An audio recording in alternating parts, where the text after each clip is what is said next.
Welcome back to Inherited Dawn, the only One Piece podcast that's been waiting for a Brook flashback longer than Brook waited for his shadow back. This is chapter 1183, The Minstrel of Esperia, and we finally get the story we've been waiting almost 2 decades for. Brook's past, but not just that, we get a name drop from Imu that could change everything we thought we knew about the Void Century. This chapter was like a full-course meal, and I am stuffed.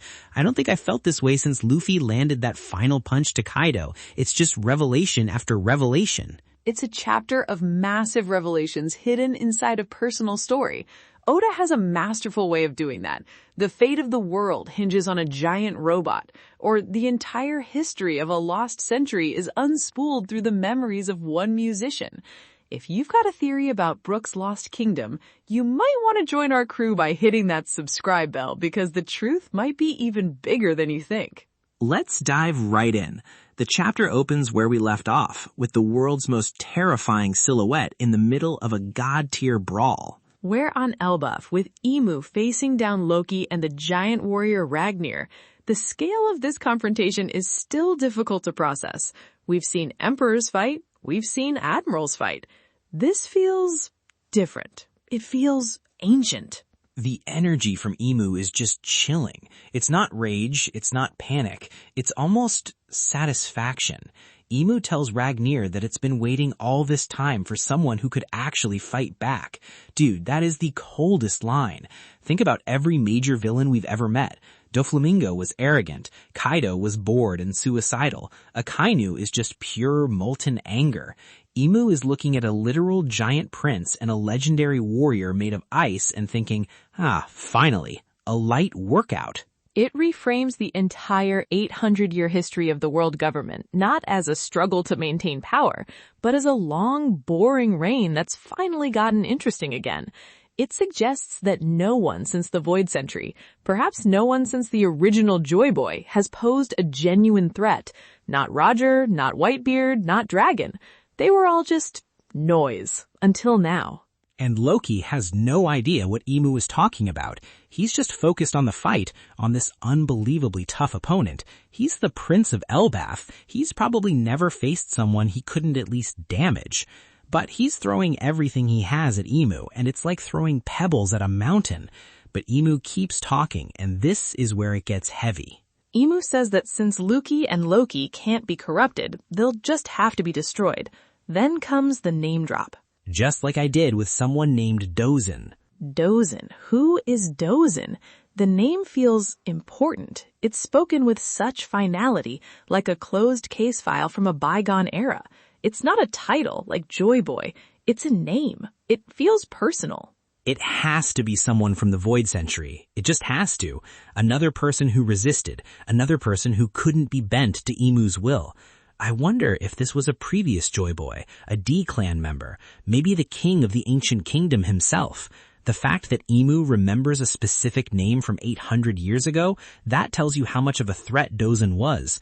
Imu probably erased dozens of kingdoms and killed thousands of important people, but this is the one name that stuck. This was Imu's rival. It also tells us something fundamental about Imu's power and the world government's philosophy.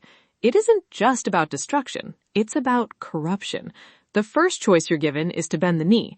We saw it with the 20 kings who founded the government. They chose to submit. Destruction is the backup plan for those who possess an unbreakable will. It's what happened to Ohara. We were never given the option to join. Our existence, our pursuit of knowledge itself, was a form of resistance that could not be corrupted. So, we had to be destroyed. And we see that destruction firsthand. Imu isn't just talking a big game.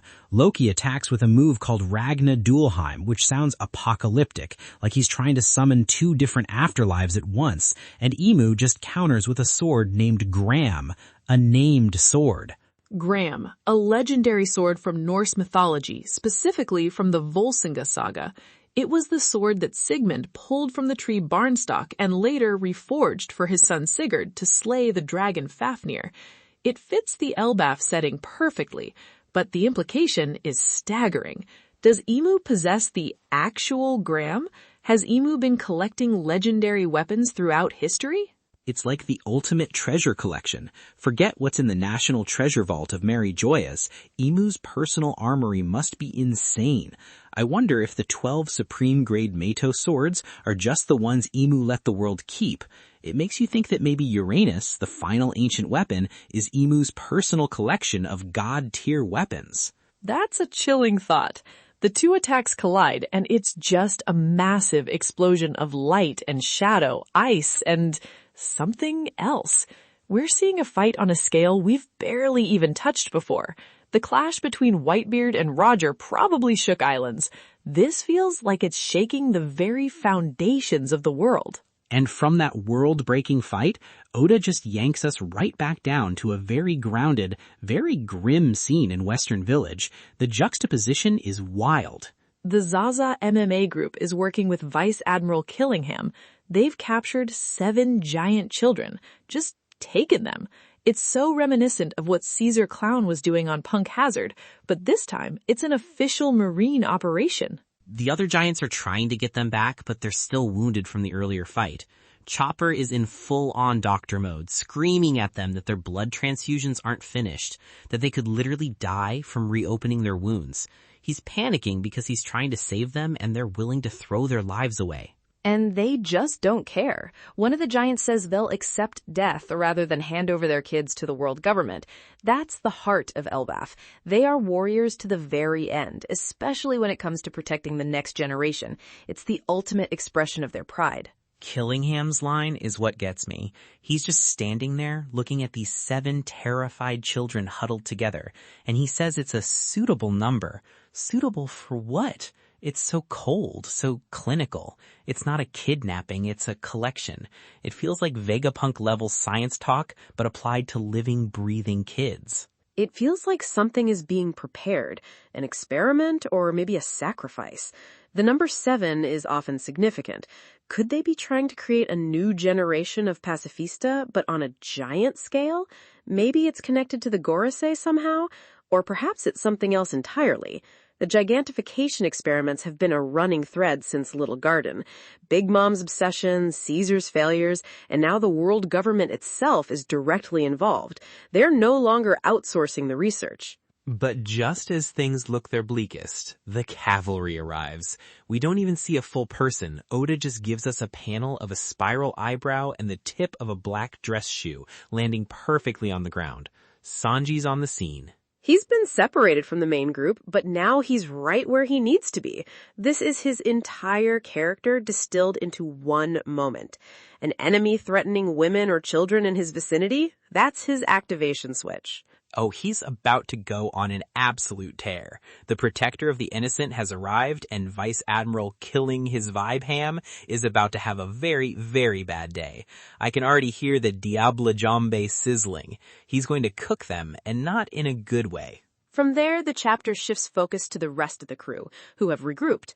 Usopp and Brook have finally woken up after being knocked out by Gunko. And Usopp is immediately being a great friend. He's not mad, he's just concerned.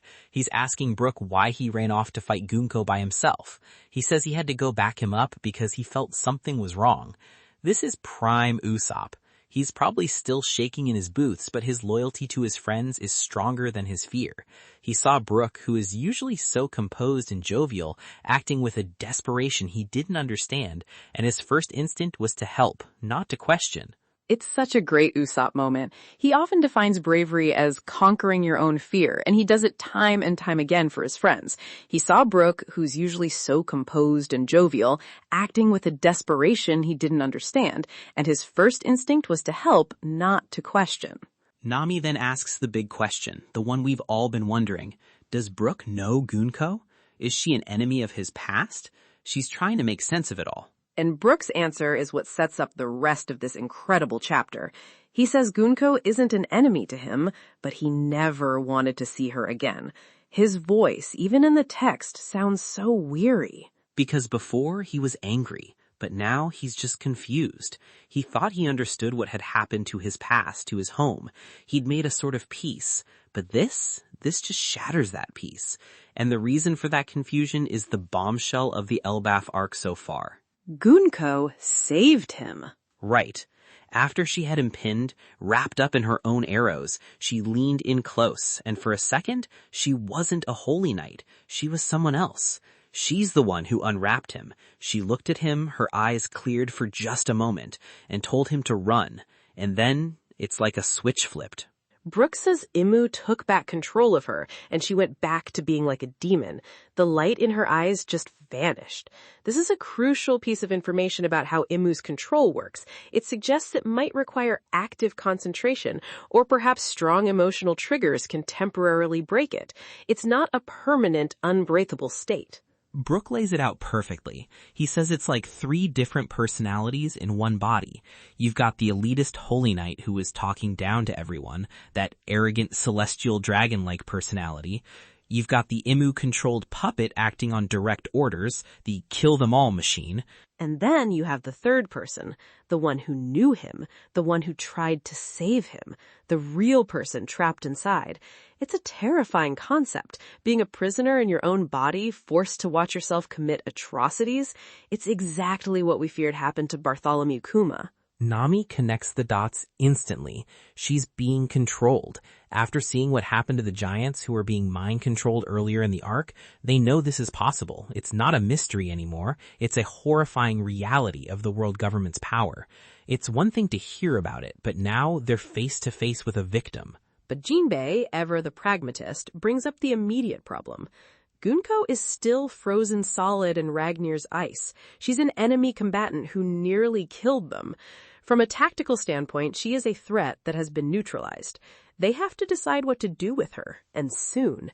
Do they leave her there? Do they try to capture her? Do they finish the job?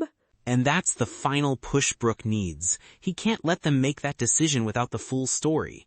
He says to explain his confusion, to explain why this is so difficult, he needs to tell them about his life before he was a pirate, the life he's kept locked away for over 50 years. We get the flashback. Finally. The panel transitions, and the art style softens just a little. We go back in time and Brook begins his story. He was from a kingdom called Esperia, a place filled with music, with shops dedicated to every kind of instrument. We see beautiful, elegant architecture, people laughing in the streets, and music notes are literally drawn into the air. It looks like a paradise. And then he drops the first chilling line of the flashback. It no longer exists. You hear that and your blood just runs cold. That phrase is a death sentence in the One Piece world. Flevance, the city of white, poisoned by the government's greed. O'Hara, my home, erased for the crime of seeking knowledge. God Valley, a place where the world's strongest clashed and was wiped from every map. Lulusia, just recently, annihilated from existence by a power from the sky. When a kingdom is wiped off the map, it's never an accident. We see a young Brook, maybe around 20 years old, looking sharp in a pristine white and gold uniform. He had skin and hair, but he was still all Brook, the gentlemanly posture, the confident smile. He wasn't just some guard, he was the leader of the kingdom's battle convoy, an elite. Of course he was. The humming swordsman, a top-tier fighter from a kingdom of music. It's so perfect. It recontextualizes everything.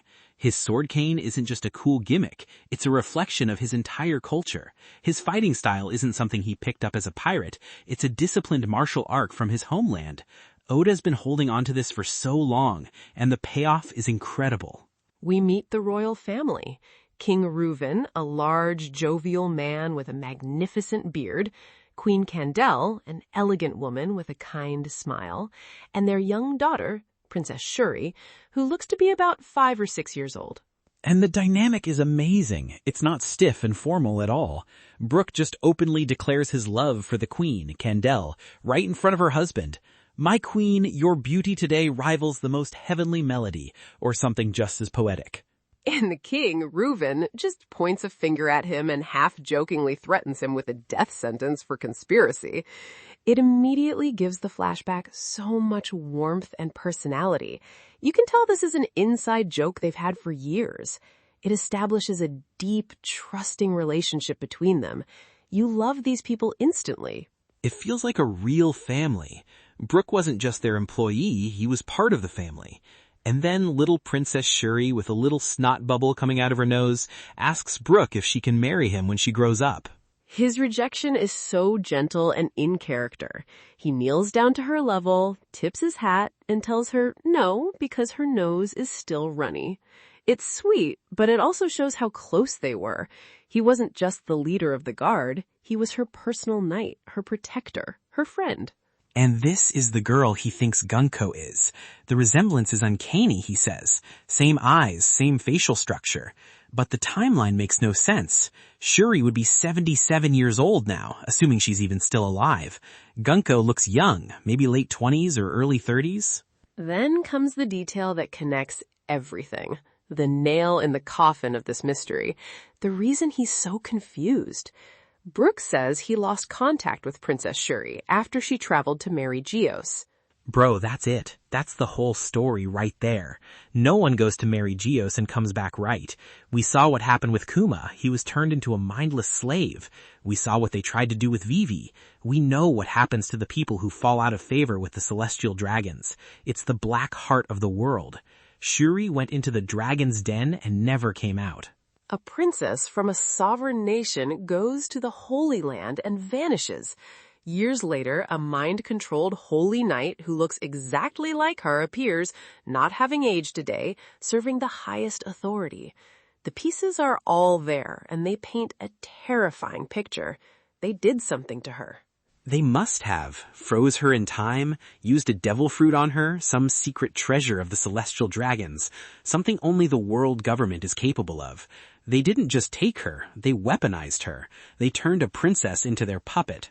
The flashback continues, shifting gears to show us just how capable the people of Esperia were.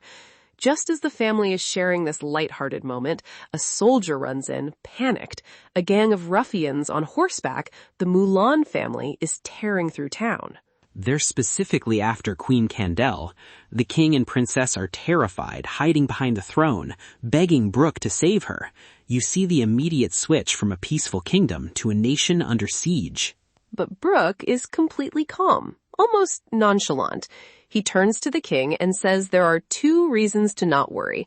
First, Candel can fend for herself. And why is that? Why can the queen fend for herself against a whole gang of thugs? Because she was the former captain of the battle convoy before she became queen. A warrior queen. This whole kingdom is built different. It's a meritocracy of badasses. A nation of musician warriors? I love it! It explains so much about Brook's own duality. He is both the consummate artist and the deadly swordsman, because that is what his people were. And the second reason he's not worried is the coldest thing I've seen in a while. He says he already encountered the gangsters on his way to the castle earlier. He'd already cut them all down with his quick draw style. They just hadn't noticed yet. That's how fast he was. He struck them as he passed by, and they didn't even realize they'd been fatally wounded. We get a cutaway scene. We see the whole Mulan family finally reach the opera house where the queen is performing. Their leader kicks open the door, yells, "There you are," and then he and all his men just collapse, one by one. Blood suddenly spurts from their chests. He'd cut them down minutes ago, and the damage is just now registering. That is ice cold. That's some old school samurai movie stuff. It's his signature style, the same kind of delayed slash he uses today. A swordsmanship technique that's over 50 years old, perfected in his youth. It shows that he was already a master swordsman long before he joined the Rumbar Pirates. His skill wasn't born on the Grand Line, it was forged in Esperia. He's not just the Straw Hats musician. He's not just a talking skeleton who makes bad jokes. He is the last remnant of a lost, powerful kingdom, carrying its music and its fighting style with him. He's the Minstrel of Esperia. Super! That's the one. The weight of his entire history, what he represents, it just hit me all at once. He's carrying the soul of a whole nation. Everything about him, from his love of music to his fencing-style sword, is a piece of his home. A home that was taken from him. A home that was almost certainly destroyed by the world government after they took the princess. And now a ghost from that home has appeared as an enemy. I get why he's so conflicted. This isn't just about some girl who looks like his friend. This is his chance to save a piece of Esperia, the last piece other than himself. But she's also a holy knight, a direct subordinate of Imu. Trying to save her could put the entire crew, the Alliance, and the fate of the world in jeopardy. It's an impossible choice, saving the past versus securing the future. Okay, before we get into what's coming next, if this chapter made you appreciate the depth of Brook's character as much as it did for me, leave a comment with your favorite Brook moment from the series. For me, it has to be him standing up to Big Mom on Whole Cake Island. What sort of fool would ever factor death into their plans? That line hits so much harder now. It wasn't just pirate bravado, it was the creed of a royal knight from a doomed kingdom. Anyway, your comments really help us see what connects with you all. I'll start with predictions for 1184. My first is that we are not leaving this flashback. The chapter ended on a high note for Esperia, with Brook's strength on full display. But we know the end of the story. I think the next chapter will open right back in Esperia, and we are going to see how it fell. I believe it will be directly tied to Shuri's journey to marry Gios. The kingdom likely protested her disappearance, and the world government responded by sending a buster call, or something even worse, to silence them forever. I'll build on that. My first prediction is that we're going to learn that Queen Candel was a member of the D clan. The Mulan family specifically targeting her for their leader feels like more than just a random raid. It felt targeted, almost like a test or a probe. I think her family carried knowledge the world government wanted, which is why they were invited to the reverie in the first place, and why the government ultimately targeted the entire kingdom when they couldn't control them. A kingdom of musician warriors with a D clan queen? That's way too much freedom for Imu's world. That would certainly explain why they were erased from history so thoroughly. My second prediction is about Sanji. His fight in the western village against Killingham's forces is going to be interrupted by one of the Gorosei. A vice admiral feels too small scale for a project as important as capturing giant children for a suitable purpose. I suspect St. J. Garcia Saturn will make an appearance, given his scientific inclinations. This project seems right up his alley. That makes a lot of sense. You don't send a vice admiral to pick up the ingredients for your superweapon. My final prediction goes back to the beginning of the chapter. That name Imu dropped, Douzan. I predict we're going to hear that name again very soon, but not from Imu. I think Loki or maybe Ragnir are going to recognize it. They're going to hear Imu say it and it will click. My theory is that Douzan was a giant from Elbaph's history, a legendary warrior, maybe even a former prince who fought against Imu during the Void Century. A giant warrior from the Void Century? That would connect Elbaph's history directly to the core conflict of the story. It would explain why Imu has a particular interest in what happens here, and why the giants have always seemed to have an innate distrust of the world government. It's not just politics, it's an 800-year-old grudge. It's the perfect place to reveal it, and it would give Loki and the Giants a personal stake in this fight beyond just defending their home. They'd be finishing a fight their ancestors started. We'll have to wait and see. That's all for this episode of Inherited Dawn. We'll see you on the next Tide.